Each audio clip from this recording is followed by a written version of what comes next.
I'm Harrison Graham, and we've got a jam-packed episode here on Chicago Bears Now. Ben Johnson spoke to the media today, and there are two things he is keying on this week heading into the Rams game. Caleb Williams spoke to the media and sent a message to Bears fans. I think you guys will find that interesting. Plus, we've got the first injury reports of the week for both teams, and for the Bears, pretty darn good news. Stay tuned for that. Real quick, the R-turned shirts, I already got mine in. Pretty freaking awesome, right? The bear grating the cheese. You want to get one, chatsports.com/our-turn. Link is in the comments and description of this video. All right, Ben's focus this week. This has kind of been a theme this year. It feels like the Bears, one or two things each week based on recent trends, the opponent they're playing. They try to lock in on certain things. Obviously, they're focused on more things than just what they're saying out loud, but one thing that has trended down in recent weeks is the running game, and he was asked about that today. Here's what he had to say. He says, it feels like it's dipped a little bit. That's not something we want.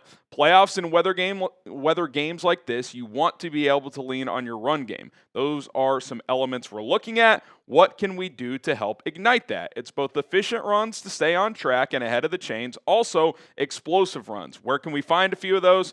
I'll say this, we have a really tough opponent in that regard. They do a really good job. Their front is their strength. These guys at the line of scrimmage are really good players. They shed blocks and are relentless and violent. We're going to have to be on our A game to run on this group. And it's something I've talked about a couple of times this week.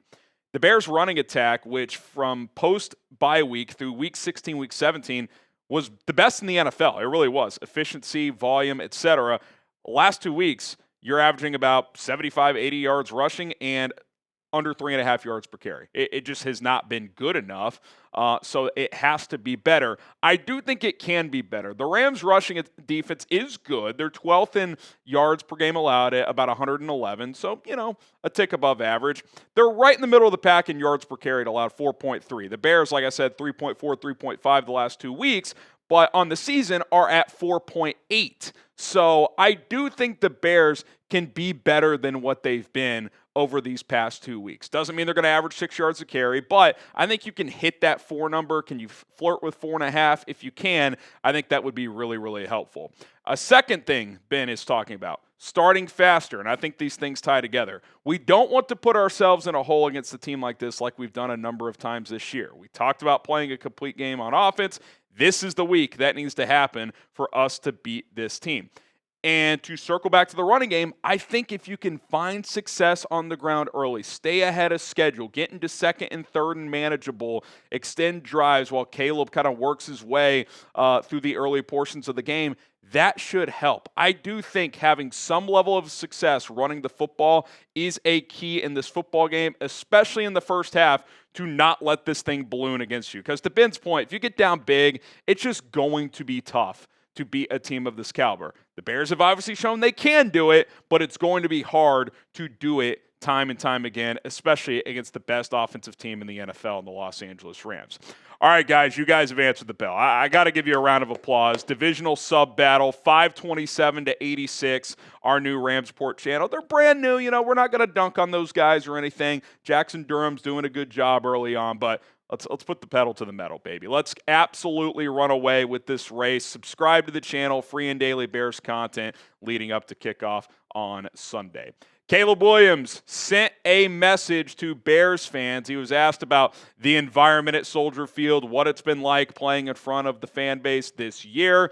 I thought he had a really cool message to Bears fans this week. We'll tell you about it after a quick word from our sponsor.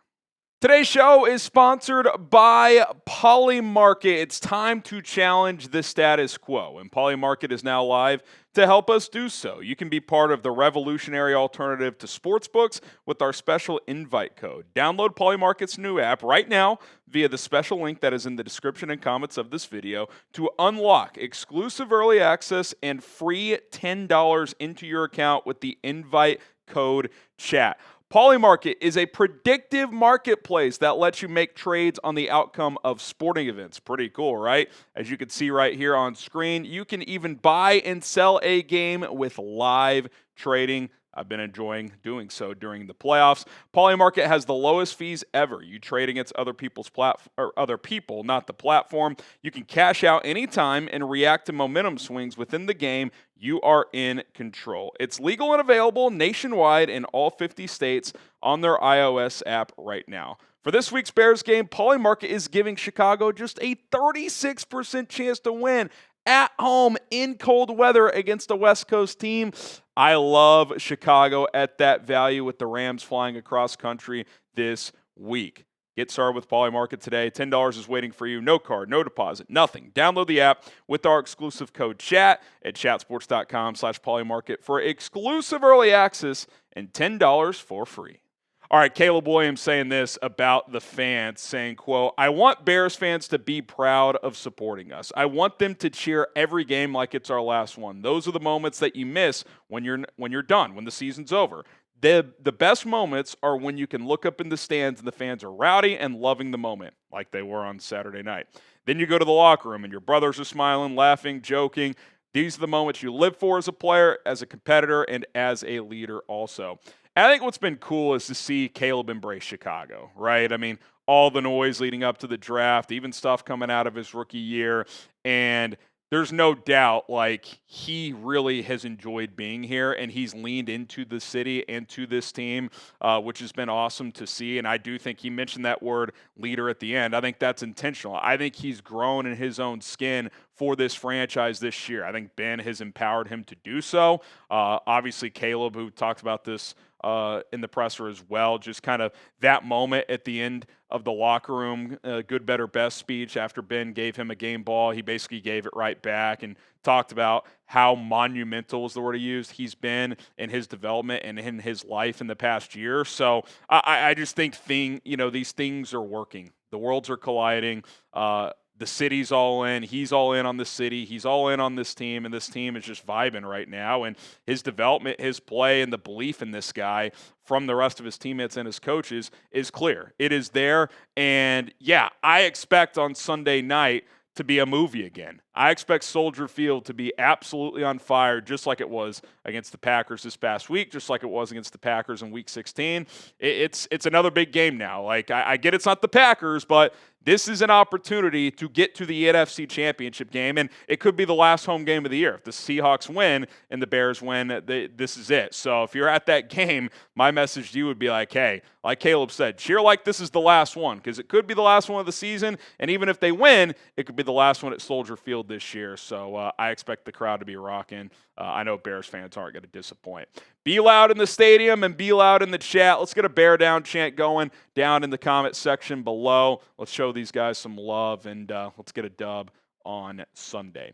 Okay, great news. Today was a walkthrough, but on the Bears' estimated injury report, all three players who were in concussion protocol and missed last week were listed as full participants, including CJ Gardner-Johnson. To get him back would be big, right? Because he's played well this year for the most part. Kyler's back finally, so you got both these guys together, assuming CJ Gardner-Johnson is good to go for Sunday. That gives Dennis Allen more options in the secondary. You can use these guys as kind of sub-package linebackers. You can give those dime package looks. So it just gives you more versatility and more options as a defense for Dennis Allen. Now, I will note as you look at the full participants today, again, estimations, walkthrough, Joe Tryon-Shoyinka, Amen Ogbongbemiga, who also missed last week. There could be a final hurdle to clear. Just because you're listed as full doesn't mean you have fully cleared. They may have to go through one contact practice and clear that hurdle, but if they're listed as full on Wednesday, they could have easily listed them as limited. So that tells me they have either already cleared or they're in the final hurdle, and you've got 4 days till kickoff. So I think these three guys are in great shape to play. Tryon-Shoyinka would be good to have his depth back on the edge. And then Amen Ogbongbemiga, there's a world where he's your third linebacker right now with TJ Edwards and Noah Sewell out. So that is big. And then obviously they activated Braxton Jones. He was full last week. He was listed as full today. So probably enters this game as your swing tackle, but is ready to go if Theo were to get hurt or to struggle at left tackle, as Ozzie Trapillo is down for the year. Also, limited today, DJ Moore. These are estimations again with the knee, Rome Odunze with that foot, and then Jalen Reeves-Maybin, who also could be in the mix at linebacker. He was signed to the active roster, dealing with the back issue. So we'll keep an eye on those guys tomorrow. I don't have any major concerns right now.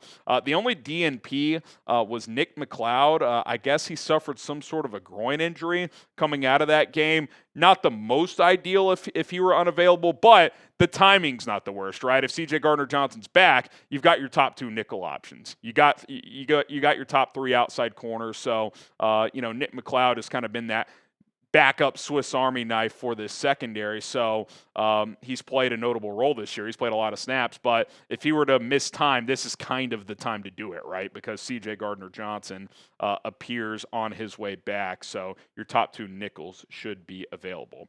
For the Rams, Matt Stafford, good to go. His sprained finger is not an issue. He says he's not going to wear any kind of protection on it. So you would expect no glove, no brace, no splint, anything like that.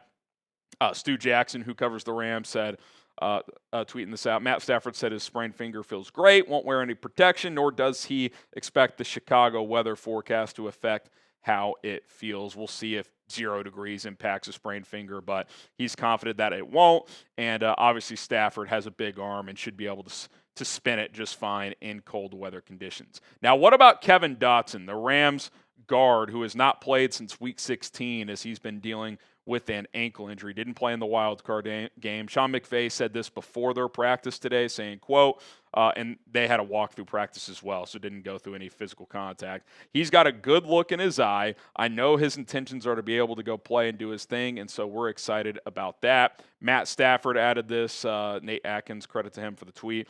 He's a mountain of a man. He's a beast. When he was playing this year, I thought he was one of the best, if not the best guard in the league. And he's a good player. So if he's back, that's good news for the Rams. Like, that's going to help their run game. That's going to help to protect Matt Stafford, who obviously doesn't move much at this point in his career. That's a notable return from injury if the Rams get him back for this game, which it sounds like they will. He was limited. We'll get to the limited list guys here in a second. Full participants, Matt Stafford with that finger, no limitations there. Xavier Smith with the wrist. Terrence Ferguson with that hamstring.